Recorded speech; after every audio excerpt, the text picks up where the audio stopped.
আসসালামু আলাইকুম। চতুর্থ এবং পঞ্চম শ্রেণীর শিক্ষার্থীবৃন্দ, আমাদের এই যে উপর লেভেলে বা নিজেদের যে বইগুলো আছে সেখানে ভার্বের প্রেজেন্ট ফর্ম, পাস্ট ফর্ম এবং পার্টিসিপল ফর্ম এতগুলো জিনিস থাকছে সেখান থেকে আমাদের কি করতে হবে, এই জিনিসগুলো মুখস্থ রাখতে হবে। সবগুলো মুখস্থর দরকার নেই, যেগুলো সাধারণত আমাদের ইমার্জেন্সিতে বা ইম্পর্টেন্টে আছে সেইগুলোর মধ্যে, যেগুলো আমরা সাধারণত সচরাচর পড়ি।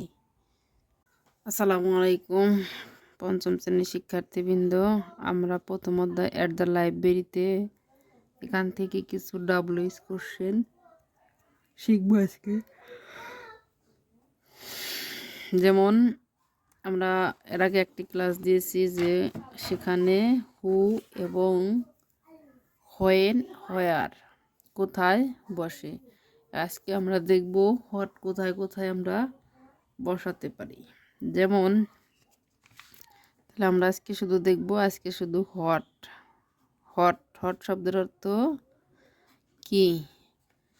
হট শব্দের অর্থ কি? এতে আমরা দেখব যে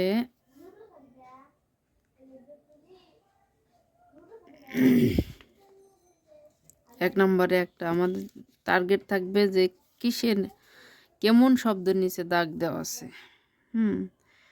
যেমন আই লাভ রিডিং বুকস, এখানে লেখা আছে রিডিং বুকের উপরে দাগ দেওয়া আছে আই লাভ রিডিং বুক। আমি বই পড়তে পছন্দ করি। তাহলে আমি যদি বই পড়তে পছন্দ করি, এটার নিচে যখন দাগ দেওয়া থাকে তখন মার্কিং করা থাকে, আমরা কিন্তু কোশ্চেন করার সময় যে তুমি কি করতে পছন্দ করো বা কি করতে ভালোবাসো, এটাই কিন্তু প্রশ্ন হয়। সেই ক্ষেত্রে আমাদের হোয়াট ব্যবহার করতে হবে, যে হোয়াট। এখন ওই যে ভার্বের যেহেতু প্রেজেন্ট ফর্ম, সেহেতু প্রশ্ন করার সময় আমাদের ডুটাকে নিয়ে আসতে হবে। এটুকু খেয়াল রাখতে হবে, যদি এম ইজার না থাকে, অজয় না থাকে, হ্যাভ হ্যাজ, আমি এর আগে যে ভার্বগুলো লিখে দিছি সেগুলোর একটাও যদি না থাকে, তাহলে কিন্তু এখানে ডু অথবা ডাজ অথবা ডিড নিয়ে আসতে হবে। যেহেতু আই আছে সেহেতু ডুই হবে, ভার্বের সাথে এস বাই এস নাই। যদি এস বাই এস থাকতো তাহলে আমরা ডাজ বসাতাম। এখন আমাদের আছে লাভ, শুধু লাভ। হোয়াট ডু এই যে ইউ বসাতে পারি, আই বসাতে পারি, ইউই বসাবো আমরা। আমাকে যেহেতু প্রশ্ন করবো হোয়াট ডু ইউ লাভ, তুমি কি করতে পছন্দ করো, তাহলে অ্যান্সারে কি হয়, আমি বই পড়তে পছন্দ করি। ইউ থাকলে আই হবে প্রশ্নের সময়। আবার এখন বি নাম্বার প্রশ্ন আমাদের কি বলছে, 2 নম্বর প্রশ্ন, যে my name is Rina, my name is Rina. যেহেতু একটা নামের নিচে দাগ দেওয়া থাকে, তাহলে আমরা কিন্তু অনায়াসে বলতে পারি যে হোয়াট ইজ, মাই থাকলে ইয়োর হবে, হোয়াট ইজ ইয়োর নেম, তোমার নাম কি। আর অবশ্যই প্রশ্নবোধক সাইনটা দিব। তারপর আছে আই রিড ইন ক্লাস 5, এখন 5-এর নিচে দাগ দেওয়া আছে। সেক্ষেত্রে প্রশ্ন আসে কি, তুমি কোন ক্লাসে পড়ো। এরকম যখন কোনো কিছু সম্পর্কে জানতে চাওয়া হয়, তার নিচে দাগ দেওয়া থাকলে হোয়াট। এখন এখানে কিন্তু এই যে হোয়াট ডু, এই যে এটা কিন্তু আবার একটু ব্যতিক্রম, এই হোয়াটের সাথে ক্লাস কিন্তু একসাথে যুক্ত হবে। হোয়াট ক্লাস, এই যে এখন হবে do, what class do, I থাকলে ইউ হবে, what class do you read in. এখানে ইন বসার কারণ আছে, কারণ কোন ক্লাসে একটা শব্দ আছে, এই জন্য ইন বসছে।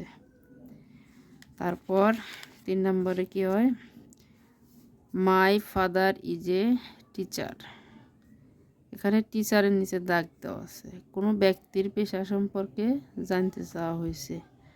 তাহলে আমরা কিন্তু কোশ্চেন করার সময় যেমন হোয়াট ইজ মাই ফাদার থাকলে কি হবে? Your father, your father. এখন এটা হচ্ছে আরেকটা clear. I like a story book, আমি গল্পের বই পছন্দ করি। আমরা ধরলে আমি স্টোরির নিচে দাগ দেওয়া আছে, বুকের নিচে নাই। তাহলে আমাদের এখানে কিন্তু ধরন জানতে চাওয়া হয়েছে যে হোয়াট কাইন্ড, এই যে কাইন্ডে অতিরিক্ত স্টোরির জন্য নিয়ে আসতে হবে। হোয়াট কাইন্ড অফ বুক, এই যে এটা হচ্ছে ব্যতিক্রম। ডু ইউ লাইক, এই যে ব্যতিক্রম কিছু আছে, এই ব্যতিক্রমগুলো আমরা জেনে রাখবো। কোনো কিছুর ধরন জানতে চাওয়ার হলে যেমন কত টাকা দিতে হবে, হাউ মাছ মানি, কি পরিমাণ পানি আছে, হাউ মাছ ওয়াটার, এই ক্ষেত্রে পরিমাণ জানার ক্ষেত্রে হাউ বসে। যাই হোক, ওটার বড় হয়ে আমরা আরও নিয়ম শিখব। এখানে আমাদের আর একটা আছে কি, আই এনজয় রিডিং বুক। এই যে আই রিডিং বুকের নিচে দাগ দেওয়া থাকলে কোশ্চেন করার সময় আমরা লিখব হট, এই যে যেহেতু বার্বের এমিজার কোনটাই নাই, হট ডু ইউ এনজয়, তুমি কি উপভোগ করো বা কি মজা করো। এভাবে আমরা সকল WH কোশ্চেন সলভ করতে পারবো।